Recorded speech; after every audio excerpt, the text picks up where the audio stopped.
Hello बच्चों। तो आज हम स्टार्ट करते हैं अपना एक न्यू टॉपिक, जिस टॉपिक का नाम है principle of inheritance and variation, जिसे हम कहते हैं वंशानुगत तथा विविधता के सिद्धांत। जो इसमें हम पढ़ेंगे मेंडल्स के नियम। तो यहाँ पे अगर आप देखो तो आपको दिखाई पड़ रहा है कि ये कोई आदमी बैठा हुआ है, और कहाँ बैठा हुआ है? मटर के पौधों के बीच में। मटर के पौधों के बीच से कहने का मीन्स क्या है कि किस पे एक्सपेरिमेंट किए हैं? मटर के पौधों पर।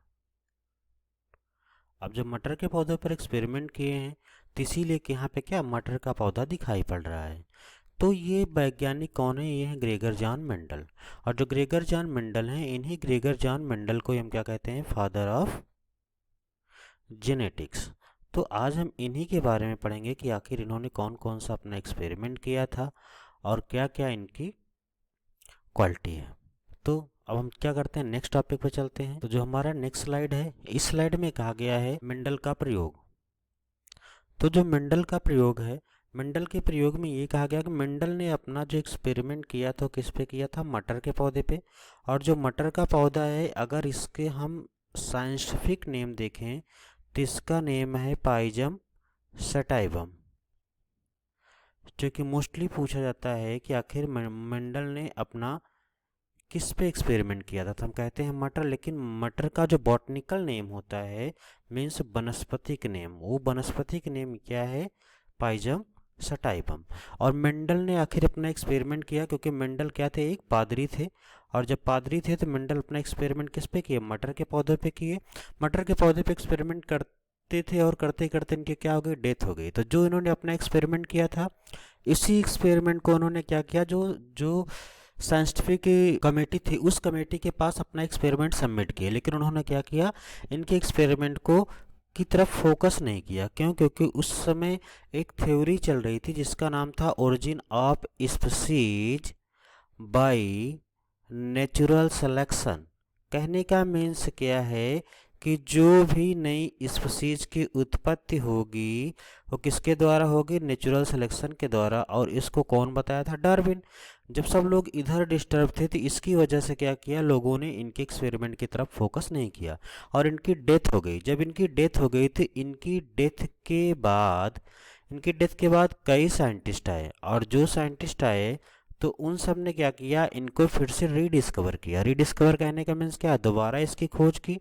और जब दोबारा इन्होंने इसकी खोज की तो ये पाया गया कि जो मेंडल कह के गए थे वहीं सही हुआ। तो सबसे पहले जो डिस्कवर किया हमारे पास कौन? ह्यूगो डी ब्रिज, जिन्होंने किस पे? ओइनोथेरा प्लांट पे। और इनकी ये फेमस हैं किसके लिए? इन्होंने म्यूटेशन की थ्योरी दी थी। म्यूटेशन जिसे हम क्या कहते हैं? Suddenly change in gene. दूसरा, कार्ल कोलिंस ने क्या किया? मक्के के पौधे पे एक्सपेरिमेंट किया। टेस्ट मार्क ने बहुत सारे फ्लावर वाले पौधों पे किया। जब एक्सपेरिमेंट करते हैं तो इनको सेम वही करेक्टर मिलता है जो मेंडल करके गए थे। जब करके गए थे तब कहा गया कि जो मेंडल हैं, ये मेंडल ही क्या है हमारे पास? फादर ऑफ जेनेटिक्स हैं। फादर ऑफ जेनेटिक्स कहने का मतलब ये है कि ये आनुवांशिकता के क्या हैं? पिता हैं। यानी कि सबसे पहले इन्होंने ही क्या किया था? जो एक्सपेरिमेंट किया है वो सही है। अब इसके बाद क्या हुआ? जब एक्सपेरिमेंट हो गया तो आखिर मेंडल ने क्या क्या एक्सपेरिमेंट किया था तो ये भी पता होना चाहिए। तो इसके लिए क्या किया गया कि सबसे पहले तो हमें इनकी कुछ टर्मिनोलॉजी जानना है। टर्मिनोलॉजी मीन्स कौन कौन से टर्म इन्होंने यूज किए थे। अब जो टर्म इन्होंने यूज किए थे तो इनके टर्म में ये आया कि सबसे पहला था फिनोटाइप। फिनोटाइप कहने का मीन्स वो करेक्टर है जिसे हम क्या कहते हैं? बाहर से देखते हैं। बाहर से जैसे आपके पास कोई हट्टा कट्टा आदमी खड़ा हो, एकदम पुष्ट हो, स्वस्थ हो, लेकिन क्या है? बाहर से तो आपको बड़ा अच्छा दिखाई पड़ेगा, लेकिन अंदर उसके पास क्या होगी? कुछ ना कुछ प्रॉब्लम होगी। जैसे हमने लिखा एक ग्रुप कैपिटल टी और क्या यहाँ पे एक स्मॉल टी है, तो अगर यहाँ पे करेक्टर कौन शो करेगा? कैपिटल टी ही शो करेगा, क्योंकि कैपिटल टी इससे क्या है? स्ट्रांग है। तो जब कैपिटल टी ने अपना करेक्टर शो किया और स्मॉल टी अपना करेक्टर नहीं शो कर पाया, लेकिन यहाँ पे है क्या? दोनों करेक्टर है कि नहीं? जो कैपिटल टी है ये किसको रिप्रेजेंट कर रहा है? लंबे पौधे को। और जो स्मॉल टी है किसको रिप्रेजेंट कर रहा है? बौने पौधे को। तो दोनों करेक्टर रिप्रेजेंट हो रहा है यहाँ पे, लेकिन हम देख किसको रहे हैं? सिर्फ लंबे पौधे को, तो जो बाहर से दिखाई पड़े। लेकिन अगर हम कैपिटल टी स्मॉल टी करें तो जीनोटाइप मीन्स क्या है? कि जो हमारे जीन के लक्षण हों। अब जो जीन के लक्षण दिखाई पड़ेंगे तो हम दोनों देखेंगे, कैपिटल टी और स्मॉल टी, तो हमको दोनों पता चल जाएगा। उसके बाद हमारे पास आता है, ये कहा जाता है कि आखिर जीन क्या है? तो जीन के बारे में अगर हम बात करें तो जो हमारे पास जीन है यही क्या है, यूनिट ऑफ जेनेटिक्स। कहने का मीन्स क्या है कि जो हमारी आनुवांशिकता है इसी का क्या है, इकाई है। कौन है हमारे पास, जीन। दूसरा एलील्स क्या है, एलील क्या है, अल्टरनेट फॉर्म ऑफ जीन है, मीन्स यही क्या है, इसका विकल्प है, किसका, जीन्स का। और जो एलील्स होते हैं ये क्या होते हैं, पेयर में होते हैं। तो जब पेयर में होते हैं या कह सकते हो जीन्स के पेयर को हम एलील कहते हैं। लेकिन जब हम क्रॉस करते हैं तो जो हमें सबसे पहले संतानें मिलती हैं उसी को हम कहते हैं F1 प्रोजनी। अब जब सेकेंड टाइम मिलेगा तो उसको हम क्या कह देंगे कि F2 प्रोजनी हो गया। और थर्ड टाइम मिलेगा तो हम क्या कह सकते हैं, F3 प्रोजनी कह सकते हैं। तो ये हमारे पास क्या करता है, हमारी जनरेशन को रिप्रेजेंट करता है कि हमने कितना क्रॉस किया। अब आया डोमिनेंट फैक्टर। डोमिनेंट फैक्टर कहने का मीन्स क्या है, जो प्रभावी हो। जैसे अगर हम मान लो कैपिटल आर लिख दिए, स्मॉल आर लिख दिए, तो यहाँ पे सबसे प्रभावी कौन है, प्रभावी आपका कैपिटल आर है। जैसे हमने कैपिटल टी और स्मॉल टी लिखा तो प्रभावी कौन है आपके पास, कैपिटल टी है। तो ये हमारे क्या होता है, प्रभावी होता है। प्रभावी मीन्स वो होते हैं जो अपने लक्षण को शो नहीं कर सकते। जैसे लंबे पौधे और बौने पौधे साथ साथ में हो, अगर आपसे कहा जाए कि देखिए इसमें कौन से पौधे हैं, तो आप क्या कहोगे, लंबे पौधे दिखाई पड़ेंगे, क्योंकि लंबा पौधा यहाँ पे क्या है, प्रभावी है और क्या कर रहा है, बौने पौधे के करेक्टर को छुपा दे रहा है। तो इसलिए हमारे पास क्या होगा, प्रभावी करेक्टर वही है जो अपने करेक्टर को शो करे, दूसरे के करेक्टर को छुपा दे। अब इसके बाद नेक्स्ट पॉइंट में हम देखते हैं टर्मिनोलॉजी में, तो हमारे पास क्या है, रिसेसिव। रिसेसिव मीन जैसे कैपिटल टी और स्मॉल टी था, तो जो हमारा कैपिटल टी था ये क्या था, प्रभावी था। लेकिन जो स्मॉल टी था वो हमारे पास क्या है, अप्रभावी है, मीन्स रिसेसिव है। अप्रभावी कहने का मीन्स ये है कि जो अपना लक्षण शो नहीं कर पाता, लेकिन क्या करता है, आगे चल के अपने लक्षण को रिप्रेजेंट करता है। अब नेक्स्ट टर्म आया हमारे पास हाइब्रिड। हाइब्रिड मीन्स संकर कहने का मीन्स क्या है, जहाँ पे डोमिनेंट और रिसेसिव दोनों हों, दोनों के करेक्टर हों, हमारे पास क्या कहलाता है, हाइब्रिड। जैसे हमने कैपिटल टी और स्मॉल टी लिखा है, क्या है, hybrid. Capital R small R दोनों क्या है, हाइब्रिड। होमोजाइगस में ये कह रहा है कि जिसके जीन क्या हो, समान हो, वो हमारे पास क्या होता है, होमोजाइगस में। अगर हम देखें तो यहाँ पे क्या है, capital T, small T, capital R, small R, capital Y, small Y, तो ये सब हमारे पास क्या है, होमोजाइगस, जिनके करेक्टर क्या हैं, समान है। लेकिन हेट्रोजाइगस में क्या है, जिनके जीन्स क्या होंगे, अलग अलग होंगे। जैसे capital T, small T, capital R, small R, capital Y, small Y, तो ये सब क्या है, अलग अलग जीन्स हुए।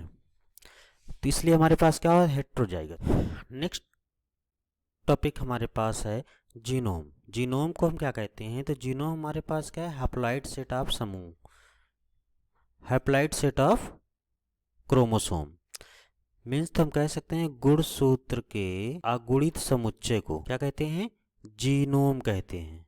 अगर इंग्लिश में कहना है तो आप कह सकते हो कि haploid set of chromosome is called genome. Gene pool क्या होता है, मीन्स कुल जीन, जितने जीन की संख्या हो, टोटल नंबर ऑफ जीन्स जो होते हैं वही हमारे पास क्या कहलाते हैं, जीन पुल कहलाते हैं। अब इसके बाद नेक्स्ट पॉइंट आया हमारे पास टर्मिनोलॉजी पढ़ने के बाद कि आखिर मेंडल का प्रयोग क्या है, आखिर मेंडल ने किस पे एक्सपेरिमेंट किया था। तो मेंडल का एक्सपेरिमेंट हमने बताया था कि इन्होंने मटर पे किया था, और मटर का वानस्पतिक नेम हमारे पास क्या है, पाइजम सटाइवम। अब इसके बाद क्या है, मेंडल ने आखिर मटर के पौधे का सिलेक्शन क्यों किया। तो अगर मटर इसकी बात करें तो हम यहाँ पे देखें तो इनको यहाँ पे 7 करेक्टर मिलता है, 1 करेक्टर, 2 करेक्टर, 3, 4, 5, 6, 7 करेक्टर उनको मिलता है। और सातों करेक्टर में क्या होते हैं, 2 अलग अलग, एक डोमिनेंट होता है, एक रिसीव होता है, मतलब टोटल 14 लक्षण मिल जाते हैं। तो कि मेंडल ने मटर के पौधे का सिलेक्शन क्यों किया, तो हम इसलिए कहते हैं सिलेक्शन किया क्योंकि उनको क्या करते हैं, एक ही पौधे में कई करेक्टर, 7 करेक्टर मिल जाते हैं। दूसरा, ये पौधे क्या होते हैं, 1 वर्षीय होते हैं, मतलब 3-4 महीने के अंदर इनमें क्या होता है, परागण हो जाता है और उसका आपको रिजल्ट बहुत ही जल्द मिल जाता है। तो सबसे पहले अगर हम देखें तो सबसे पहले हम देखते हैं स्टेम की लेंथ, तने की लंबाई में तो हमारा टाल्स है, डोमिनेंट है। रिसेसिव क्या है, शॉर्ट है, मीन्स बौना पौधा है। पॉड शेप में अगर हम देखें तो हमारे पास क्या है, इन्फ्लेटेड मतलब फूला हुआ, कंस्ट्रक्टेड मीन्स क्या है, सिकुड़ी हुई। दूसरा, सीड शेप में देखें तो राउंड है, मतलब गोलाकार है, ब्रिंकल मीन झुर्रीदार है। सीड कलर में देखें तो येलो हमारा डोमिनेंट है, और ग्रीन क्या है हमारे पास, रिसेसिव है। रिसेसिव मीन्स अप्रभावी, डोमिनेंट मीन्स प्रभावी। फ्लावर पोजीशन में देखो तो एक्जियल हमारा प्रभावी है और टर्मिनल हमारा पास क्या है, अप्रभावी है। फ्लावर कलर को देखें तो पर्पल हमारा क्या प्रभावी है, व्हाइट कलर अप्रभावी है। पॉड कलर में देखें तो ग्रीन हमारा क्या प्रभावी है और येलो कलर हमारा क्या अप्रभावी है। तो यहाँ पे अगर हम देखें तो जो हमारे पास स्टेम का लेंथ है एक करेक्टर है, पॉड शेप, पॉड एक तो पॉड शेप हो गया, दूसरा पॉड का कलर, इससे क्या हमारे पास दो करेक्टर हो गए पॉड से। फ्लावर पोजीशन, फ्लावर कलर, इससे भी दो करेक्टर हो गए। सीड से भी क्या हो गए, दो करेक्टर हो गए। तो हमारे पास पॉड से दो करेक्टर हो गए, सीड से दो करेक्टर हो गए और क्या हो गया, फ्लावर से दो करेक्टर हो गए, एक इसका स्टेम का लेंथ से करेक्टर हो गया। तो यहाँ पे अगर आप देखो तो क्या हुआ, टोटल 7 करेक्टर हुआ, लेकिन सबके पास क्या है, दो दो करेक्टर हैं, मीन्स लंबा है तो बौना है। तो ये हमारे पास क्या हुए, टोटल 14 करेक्टर हो गए। और किस में मिला, एक ही पौधे में मिल गया और ये पौधा कम समय में तैयार हो जाता है। तो इसलिए मेंडल ने क्या किया, सक्सेस हो गए। तो इसीलिए कहा जाता है कि मेंडल ने मटर के पौधे का सिलेक्शन किया। दूसरे पॉइंट में अगर हम देखें तो एक टर्म है मोनोहाइब्रिड।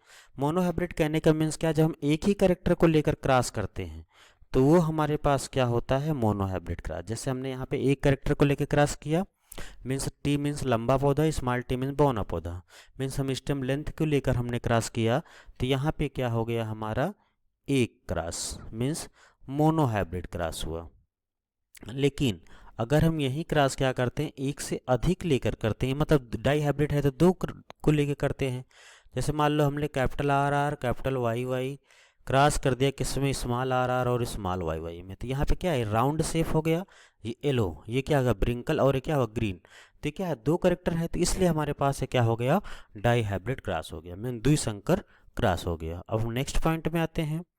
तो मेंडल ने कहा गया कि मेंडल के नियम को वैल्यू दिया गया था। आखिर मेंडल ने क्या नियम दिया था, तो मेंडल का जो नियम था वो था, मेंडल का नियम था law of dominance, law of segregation और लॉ ऑफ इंडिपेंडेंस असॉर्टमेंट। तो ये टॉपिक हम क्या करेंगे, कल पढ़ेंगे कि मेंडल्स का लॉ क्या है। तो I hope you understand this. Okay, thank you. तो हम नेक्स्ट क्लास में मिलते हैं मेंडल्स लॉ के साथ। ओके।